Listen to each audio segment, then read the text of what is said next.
Welcome to my story channel. நாம் இன்னைக்கு பார்க்க போகிற ஸ்டோரி என்ன அப்படின்னா, முதலாளி மகள் மூலயமா ஒரு மாற்றம் தொடங்கியதுன்ற ஒரு ஸ்டோரியை தான் நம்ம இன்னைக்கு பார்க்க போகிறோம்.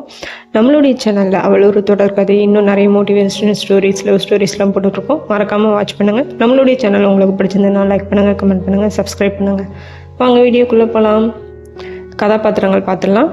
முருகேசு ஊரில் பெரிய நாட்டாமை. அருண் முருகேசின் மகன். மாயா தொழிலாளியின் மகள். தெய்வானி அருணின் தாயார். மணிவண்ணன் தொழிலாளர். சாமி அருணின் சின்ன வயது ஃப்ரெண்ட். வாங்க ஸ்டோரியை பார்க்கலாம்.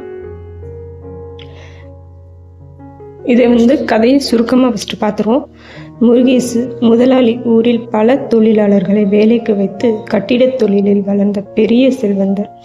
அவரது மகன் அருண் வெளிநாட்டில் படித்து வந்தவுடன் தொழிலின் மேலாண்மை பொறுப்பை எடுக்கிறார். ஆனால் ஊரில் தொழிலாளர்களின் வாழ்க்கை நிலை, வறுமை, மக்களின் உணர்வுகள் பற்றி அவர் வெகுவாக அறியாதவர். ஒரு நாள் மாயா எனும் தொழிலாளி பெண்ணின் வாழ்க்கையில் நடந்த கொடுமையான சம்பவம் அருணின் மனதை உலுக்க ஆரம்பிக்கிறது.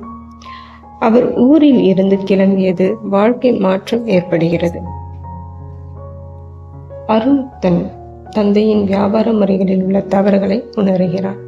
வாங்க ஸ்டோரியை பார்க்கலாம். முருகேசு இந்த தொழிலாளர்களை எந்த நேரமும் வேலை நின்றால் ஊர்தான் சிதையும். அருண், அப்பா, நம்ம ஊருக்கு எதுக்காக தான் பணம் சம்பாதிக்கிறோம்? நம்ம மக்கள் பசியில் இருக்கிறாங்க. மாயா, நான் வேலைக்கு வராமல் இருந்தால் என் தங்கச்சி பசிச்சு தூங்கிடுச்சு. எனக்கு இப்போதான் தெரிகிறது நம்ம தொழிலின் பின் இருக்கக்கூடிய உண்மை.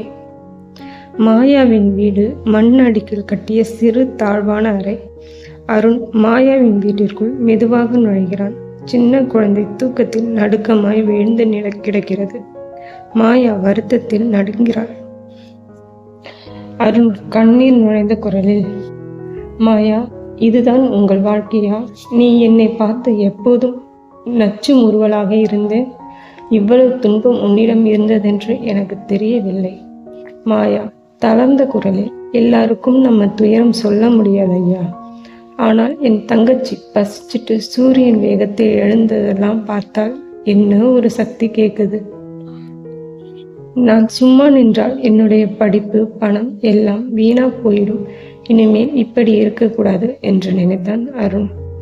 தொழிலாளர்கள் தங்கியுள்ள ஒரு இடம் இரவில் தியேட்டர் போல் அமைந்த நெருப்பு சுற்றிய குழுமம். தொழிலாளர்கள் இரவு பொழுதில் ஒருவருக்கொருவர் சாப்பாடு பகிர்ந்து கொள்கிறார்கள். ஒரு பெரிய பாறையில் சாமி பேசிக் கொண்டிருக்கிறார். அருண் அந்த இடத்தை பக்கத்திலிருந்து மௌனமாக பார்க்கிறான். சாமி, நம்ம ஊர்ல வேலை இருக்கா? இருக்குது. ஆனா வாழ நிம்மதி இருக்கா? இல்லை. காரணம், மனிதத்தை பார்க்கிற கண் இல்லை. தொழிலாளர், தோழர், எங்க பசங்க படிக்கிறதுக்கே 100 தடைகள். முதலாளிகள் பசங்க வெளிநாடு போறாங்க. இந்த வேறுபாடு எங்கேதான் முடியும்? அருண்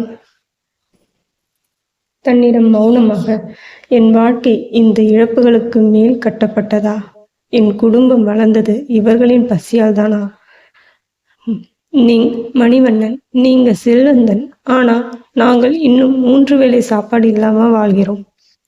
அருண், இனிமேல் இந்த தொழில் என் தந்தையின் முறையில் அல்ல, மனிதநேய வழியில் நடத்தப்படும் என்றான். தொழிலாளர்கள் கண்ணீர் விட்டு உற்சாகிக்கின்றனர். அருண் தனது சொத்து 3இல் 1 தொழிலாளர்களுக்காக பகிர்கிறார். அவர் மாயாவை திருமணம் செய்து கொண்டு சமூகத்திற்கு ஒரு புதிய அடையாளம் ஏற்படுத்துகிறார்.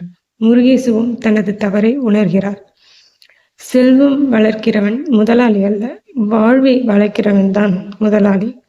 நீ உன் அருமையை பணத்தில் காணாதே, பசிப்பிள்ளையின் கண்ணீரில் தேடு. இதுதாங்க நம்ம சொல்ற ஸ்டோரி. நம்மளுடைய இந்த ஸ்டோரி உங்களுக்கு பிடிச்சிருக்குது அப்படின்னா லைக் பண்ணுங்க, கமெண்ட் பண்ணுங்க, சப்ஸ்கிரைப் பண்ணுங்க. நம்மளுடைய சேனல்ல இருக்கக்கூடிய மற்ற ஸ்டோரிஸும் மறக்காம வாட்ச் பண்ணுங்க. தேங்க்யூ.